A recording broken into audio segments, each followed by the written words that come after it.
I bought a lot of books. Oops. And when I say a lot, I mean like over 20. So was it excessive? Yes. Did I do it anyways? Also yes. So there are a ton of books in this book haul. When I say it's a huge book haul, I am not exaggerating. And I figured the best way to sort of organize it would basically be to divide the books into categories and then go through them categorically. So the first category is just regular fiction, most of which is YA fiction. So the first book is Once and For All by Sarah Dessen. I love Sarah Dessen books. Like, I just have such a soft spot for them. So I will order and buy like any book that she writes. I don't even need to read the synopsis. I just love her writing. They're like, if I feel like I'm in a really bad mood and I want to sort of feel light and happy again, I read Sarah Dessen because it's just perfect. Fangirl by Rainbow Rowell, which I've never read Rainbow Rowell before, and I figured I wanted to start with Fangirl, even though I'm pretty sure Eleanor and Park came out first, like chronologically in her writing.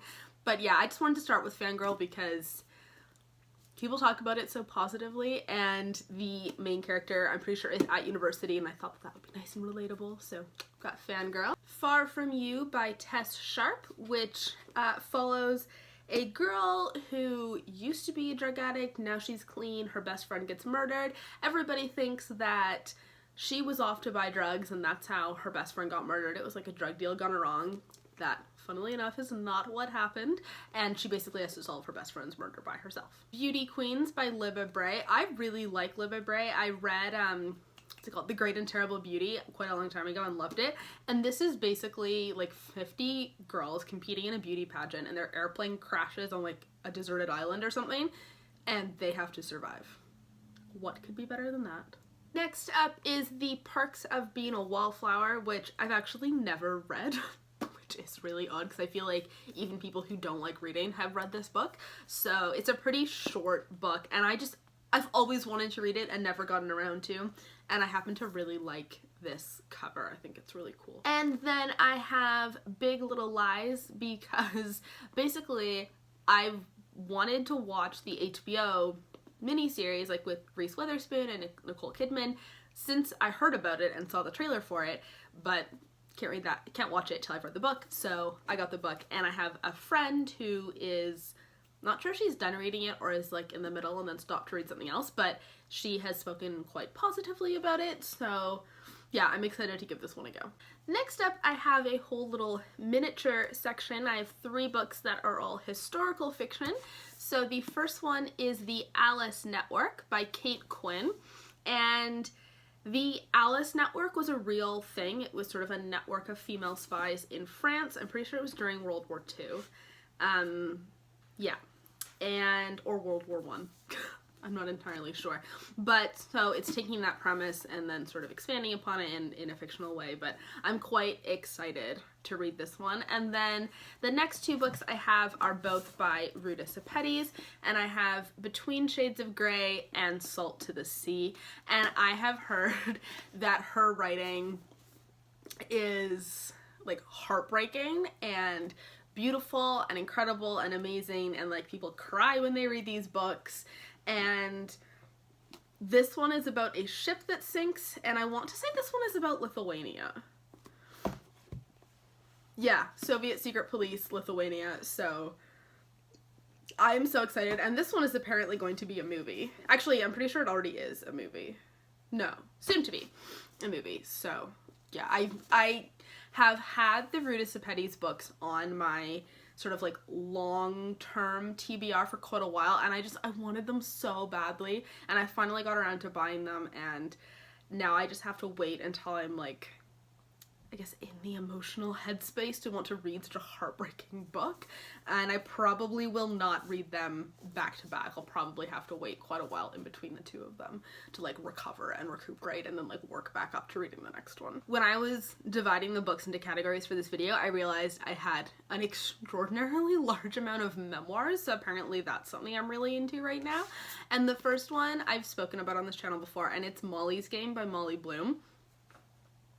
This is so crazy. Watch the movie, read the book. They're amazing. Like 5 out of 5. It's crazy. Next up is The Vogue Factor by Kirsty Clements, who used to be the editor-in-chief of Vogue Australia, and I'm familiar with her because I have a thing with Australia's Next Top Model, and they used to like bring the girls in the earlier seasons into the Vogue Australia offices and do like fashion challenges and stuff, and she would always be there, and she was really like hardcore. So I'm quite excited. Apparently her memoir is a little bit like brutal, like she really sort of goes after the fashion industry, and yeah, and it's short, so it looks like it'll be like a pretty quick read, and I'm really excited about this one. I have On the Road by Gloria Steinem, which I'm quite excited about. I feel like I don't know nearly enough about her as I should or as much as I want to, so, and I know she's written, I believe, a couple of other books, but I figured this looked like a good place to start, and it says includes a new chapter, so that should be quite exciting. And speaking of stuff that I feel like I should have read but haven't, is Girl Interrupted by Susanna Kaysen.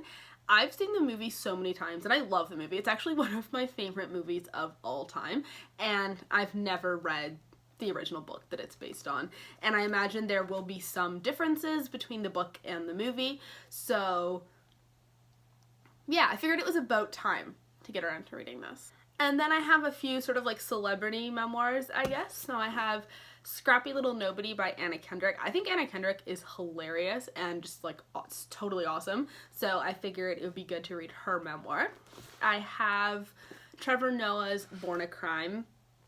I think Trevor Noah is brilliant and super hysterical. So yeah, I would be happy to probably read anything he's written, and I'm quite excited to read this one because he is from South Africa, and I believe he was born to, his mother is African and like black African, and his father is white, and he was born during apartheid. So that obviously inspired the title of the book, Born a Crime, because mixed race couples were not like allowed during apartheid. So I'm quite excited to read his writing because I've only ever heard him speak. And then I have Talking as Fast as I Can by Lauren Graham. I got into Gilmore Girls like a year ago. I'd never watched it before, and I loved Gilmore Girls. I think Lauren Graham is hilarious, and her book is From Gilmore Girls to Gilmore Girls and everything in between, and I just think that she's so funny, and I imagine that her writing hopefully will translate some of the like hilarity that she has when she's being interviewed into text. And then I have Unbearable Lightness by Portia de Rossi, and if you're not familiar with Portia de Rossi, she was on Ally McBeal. She's an Australian actress, and as probably most people know her this way, she is married to Ellen DeGeneres. She's also on Scandal, or she was on Scandal. She played Liz North until Liz North died. So this is her story about her eating disorder, and I am quite excited. I remember when it first came out, she was like on Oprah promoting it. That's how old this book is, back when Oprah still had like the Oprah show. And the final memoir that I have is probably the one that I am most excited to read, but it's also the heaviest one, and that is called In Order to Live, A North Korean Girl's Journey to Freedom, and it's by Yeonmi Park, if I'm pronouncing that correctly.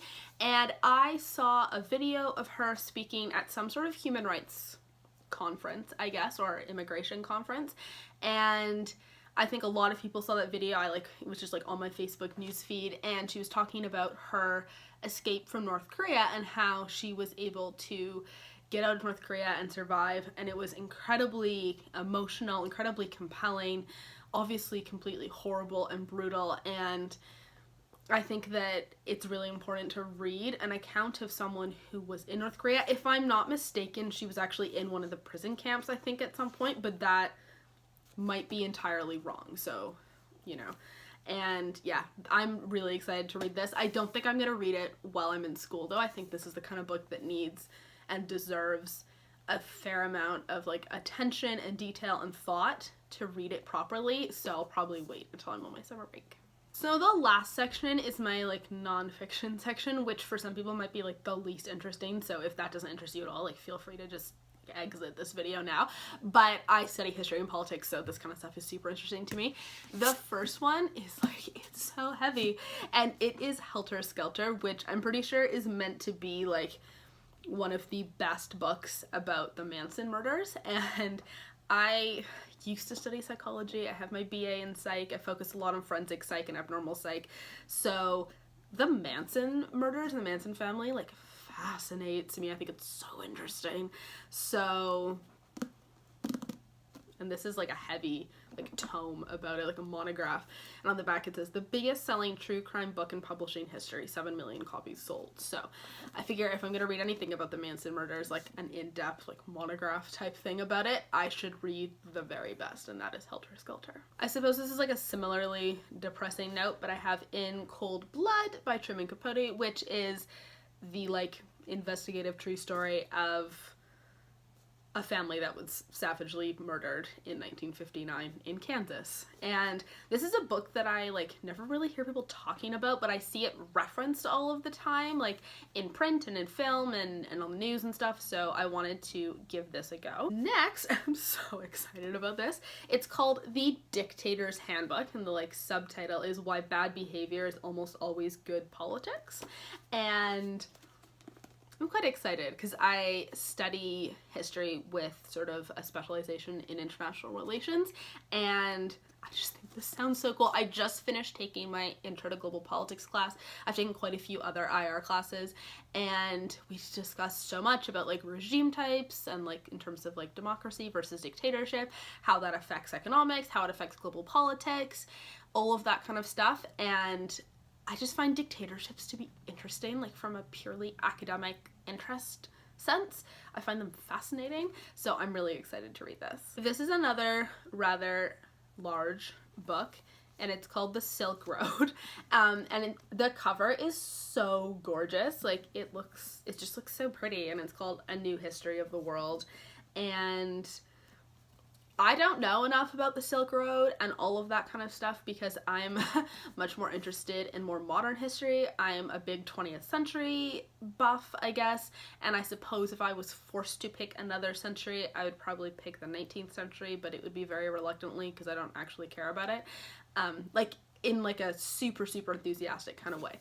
But the Silk Road and all of that kind of stuff is so important in history, and I wanted to read about it, and this book is massive. It's like over 600 pages of just like very small academic text, but yeah. So again, this is like, I'm not going to be reading this during the semester. Like I read so much of this kind of stuff every week for classes that I have to read, so I'm certainly not going to like take it upon myself to start working on this, but I think this could be good for in the summer. Oh, does it have pictures? Oh, it does have pictures. Oh, look, there's like artwork and everything. Oh, it just got so much cooler. Yeah, this is like a summer vacation book. The last book is quite possibly the book I am most excited about, and that is Bolshoi Confidential: Secrets of the Russian Ballet from the Rule of the Tsars to Today. Oh, combines so many things that I love. First, ballet. Second, historical scandals, because I'm assuming that's what this is going to be about. Third, Russian history. Fourth, the Tsars. Like, oh, this is like the holy grail of a book. It has pictures too. Okay, these pictures are in black and white, but it does have pictures. Look at that. There's like Lenin, and oh, this is going to be so interesting. I'm so excited. And The Guardian called it an intoxicating mix of grandeur and gossip. Oh my god. And the New York Times called it a page turner. I'm so excited. Of all of the books, and I know this is just because I'm holding it now and I'm like looking at it now, because there are like 20 other books in this video, but I think that this, of all of them, is the one that I'm most excited about. And I hope that it lives up to what I think it's going to be, because in my head, this is a bit, oh my god, with exclusive access to state archives. This guy, Simon Morrison, used Russian state archives. First of all, those are hard to get. And private, oh my god. So from 1776 to like the present. Oh, this is gonna be so good. Oh, I am so excited. Any history book that involves the use of like national and state archives automatically is already a winner for me. I just think that's so cool.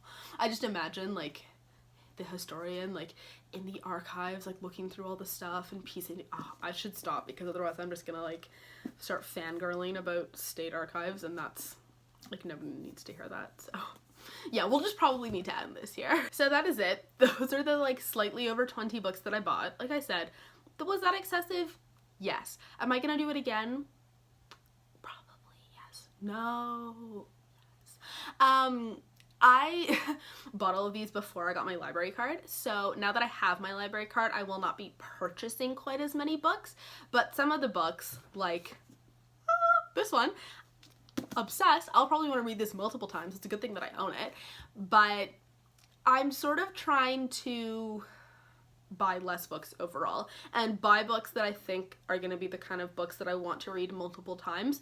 So you might have sort of gotten a sense of that with this book haul, that it's slightly different to my library book haul, so I'm not buying quite as much like YA contemporary fiction because I can just get that out of the library and I'm probably not going to reread it like 10 times over and over and over again. So yeah, that is it for today. I will catch you guys next week with a different video. Bye!